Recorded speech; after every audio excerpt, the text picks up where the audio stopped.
नमस्कार दोस्तों, स्वागत है आपका। दोस्तों देखिए, आधुनिक भारत में या आधुनिक काल में शिक्षा का कैसे प्रसार हुआ, इससे संबंधित क्वेश्चन प्रत्येक एग्जाम में पूछा ही जाता है। तो आइए देखते हैं बहुत ही महत्वपूर्ण पहला क्वेश्चन कि किसका मानना था कि भारत में संस्कृत एवं अरबी के अध्ययन को प्रोत्साहन दिया जाए तथा भारत में पाश्चात्य ज्ञान एवं विज्ञान का प्रसार इन्हीं भाषाओं में किया जाए। एच.टी. प्रिंसेप या एच. विल्सन, दोनों उपर्युक्त में से कोई नहीं। तो देखिए, ये दोनों लोग एच.टी. प्रिंसेप एवं एच. विल्सन, इन दोनों लोगों का मानना था कि अरबी एवं संस्कृत के माध्यम से भारत में पाश्चात्य ज्ञान एवं विज्ञान का प्रसार किया जाए। किंतु एक दूसरा वर्ग भी था, उसमें दो लोग प्रमुख थे। एक तो थे ट्रेवेलियन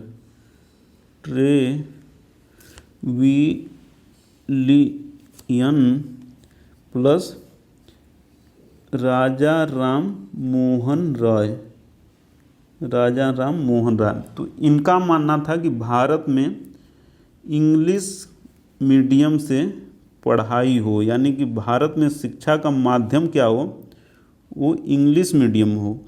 किंतु एच.टी. प्रिंसेप और एच. विल्सन का इनका मानना था कि भारत में संस्कृत एवं अरबी के माध्यम से शिक्षा का प्रसार हो। आइए देखते हैं अगला क्वेश्चन कि किस गवर्नर जनरल ने अपने काउंसिल के विधि सदस्य लॉर्ड मैकाले को लोक शिक्षा नीति बंगाल का प्रधान नियुक्त किया तथा उसे भाषा संबंधी विवाद पर अपना विवरण प्रस्तुत करने को कहा। जो पिछले क्वेश्चन में दिखे कि दो वर्ग बन गया था, एक वर्ग का मानना था कि भारत में शिक्षा का माध्यम संस्कृत एवं अरबी हो, जबकि दूसरे वर्ग का मानना था कि भारत में शिक्षा का माध्यम इंग्लिश हो। तो उन दोनों वर्गों के बीच विवाद को सुलझाने के लिए ही मैकाले की अध्यक्षता में किसने एक समिति नियुक्त किया था। क्वेश्चन यही है, आंसर है इसका सी, लॉर्ड विलियम बेंटिंग ने किया था। Lord William Bentinck. अगला क्वेश्चन देखते हैं दोस्तों जल्दी से कि किसका कथन है कि यूरोप के एक अच्छे पुस्तकालय की एक अलमारी का एक तख्ता भारत एवं अरब के समस्त साहित्य से अधिक मूल्यवान है। तो एक कथन है लॉर्ड मैकाले का। लॉर्ड मैकाले की यह सोच थी कि यूरोप के एक अच्छे पुस्तकालय की एक अलमारी का एक तख्ता भारत एवं अरब के समस्त साहित्य से अधिक मूल्यवान है। देखते हैं अगला क्वेश्चन कि कौन अंग्रेजी शिक्षा द्वारा एक ऐसा वर्ग तैयार करना चाहता था जो रक्त एवं रंग से भारतीय हो किंतु विचार एवं नैतिक मापदंड से अंग्रेज हो। तो इसका भी आंसर ये हो जाएगा लॉर्ड मैकाले। लॉर्ड मैकाले अंग्रेजी शिक्षा के द्वारा एक ऐसा वर्ग तैयार करना चाहता था जो रक्त एवं रंग से भारतीय हो किंतु विचार एवं नैतिक मापदंड से अंग्रेज हो। Lord Macaulay. साथ ही यहाँ पे और दो तीन महत्वपूर्ण है कि चार्ल्स विल्किंस। तो देखिए, चार्ल्स विल्किंस ने श्रीमद् भागवत गीता का इंग्लिश में अनुवाद किया था। Charles Wilkins. दूसरे हैं ग्रिफिथ। तो अपने जो चार वेद हैं ऋग्वेद, यजुर्वेद, सामवेद, अथर्ववेद, तो इनका अनुवाद ग्रिफिथ ने इंग्लिश में किया था। और सर विलियम जोन्स तो कालिदास की रचना है अभिज्ञान शाकुंतलम। कालिदास की रचना है अभिज्ञान शाकुंतलम। तो इसका इंग्लिश में अनुवाद सर विलियम जोन्स ने किया था। इन तथ्य को ध्यान रखना है, क्वेश्चन 2-3 बार पूछ चुका है, आगे भी पूछेगा।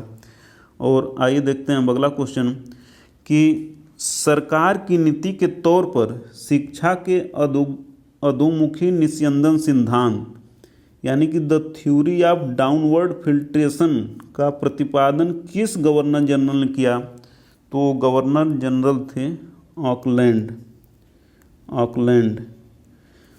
और the theory of downward filtration का मतलब यह है कि शिक्षा को पहले यानी उच्च वर्ग को शिक्षित किया जाए, फिर शिक्षा का रिसाव नीचे होगा, तो फिर निम्न वर्ग अपने आप शिक्षित हो जाएगा।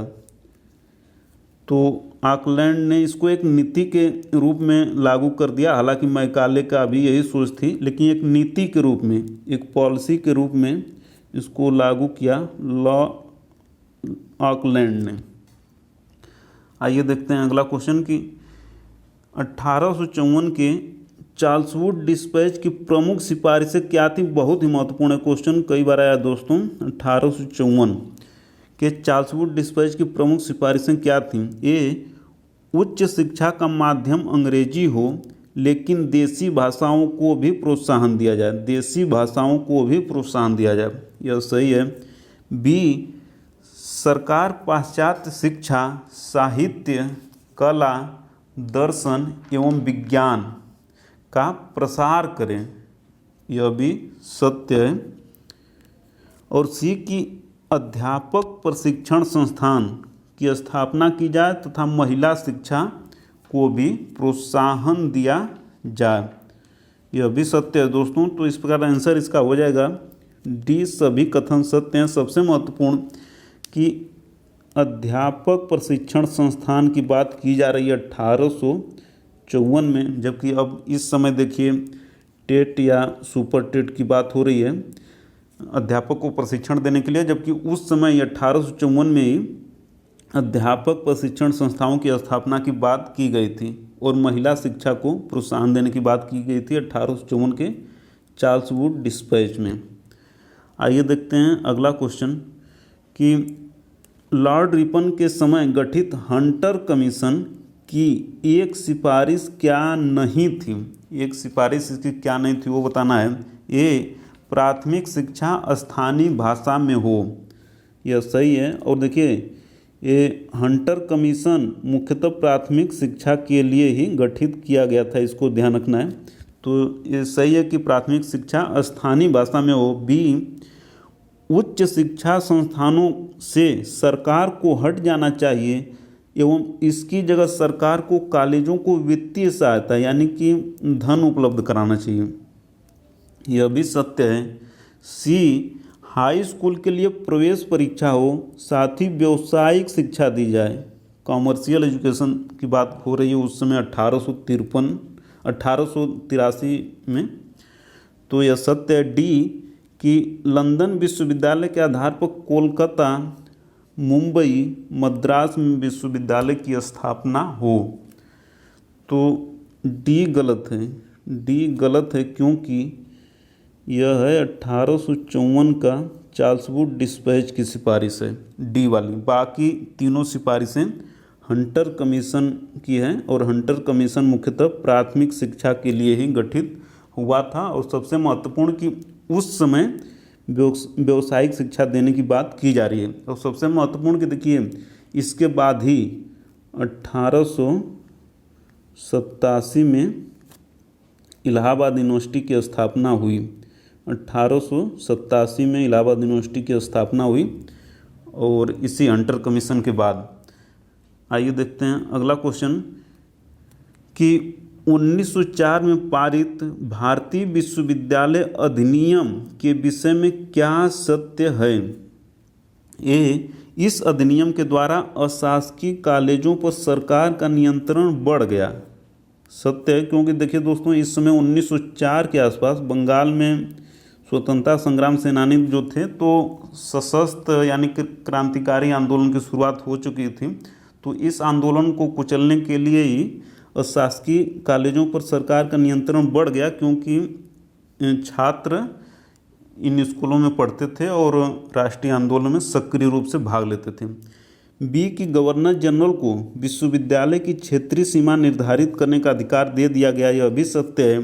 सी, कि विश्वविद्यालय की सीनेट द्वारा पारित प्रस्ताव पर सरकार को वीटो करने का अधिकार दे दिया गया, यह भी सत्य है।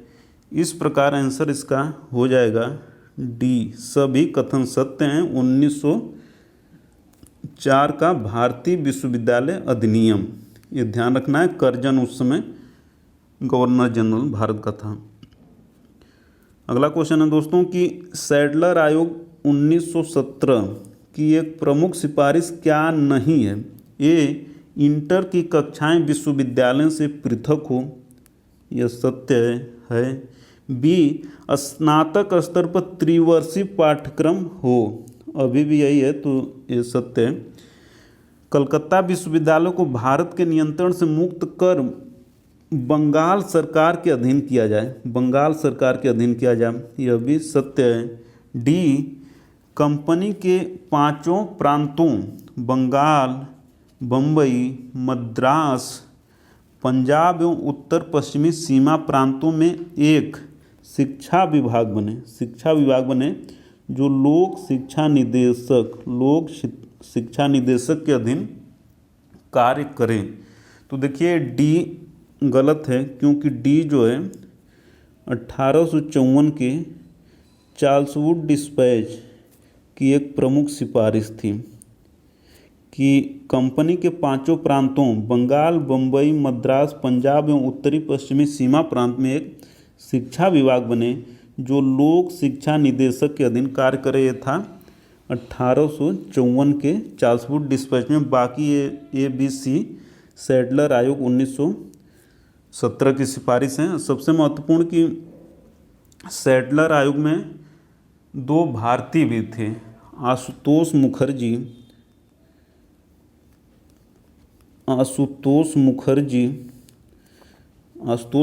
प्लस जियाउद्दीन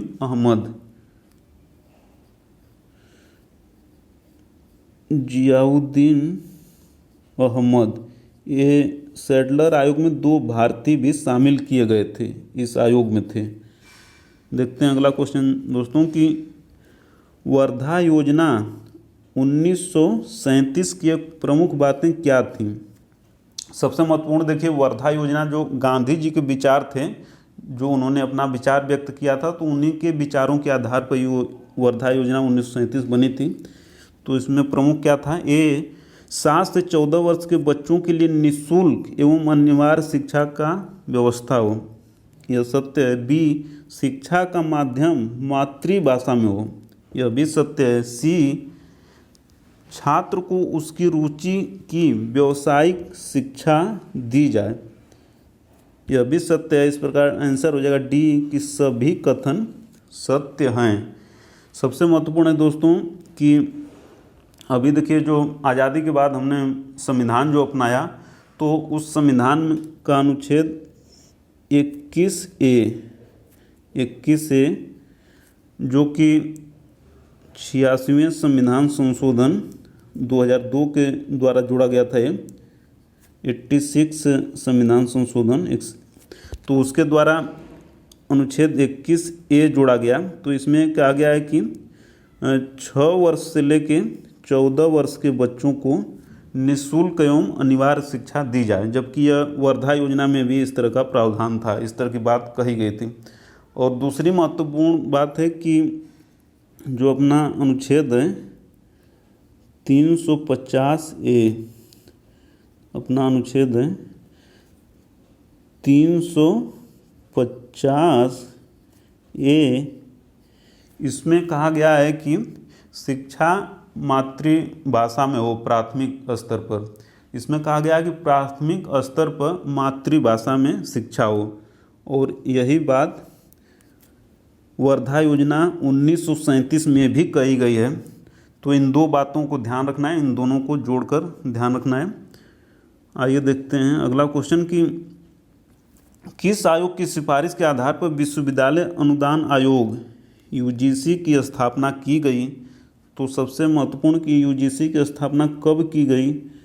तो वर्ष था 1953 और कमेटी थी राधाकृष्णन आयोग बना था 1948 में, भारत की आज़ादी के अगले ही वर्ष। और कोठारी आयोग भी शिक्षा से संबंधित है और ये बना था 1964 में। और कस्तूरी रंजन आयोग अपना जो नई शिक्षा पॉलिसी है, न्यू एजुकेशन पॉलिसी 2020, तो न्यू एजुकेशन पॉलिसी यानी नई शिक्षा नीति 2020 की है। इसके अध्यक्ष थे के कस्तूरी रंजन। और शिवरमन आयोग क्या था, तो 1982 में नाबार्ड बैंक की स्थापना की गई थी और शिवरमन आयोग की सिफारिश पर ही 1982 में नाबार्ड बैंक की स्थापना की गई थी।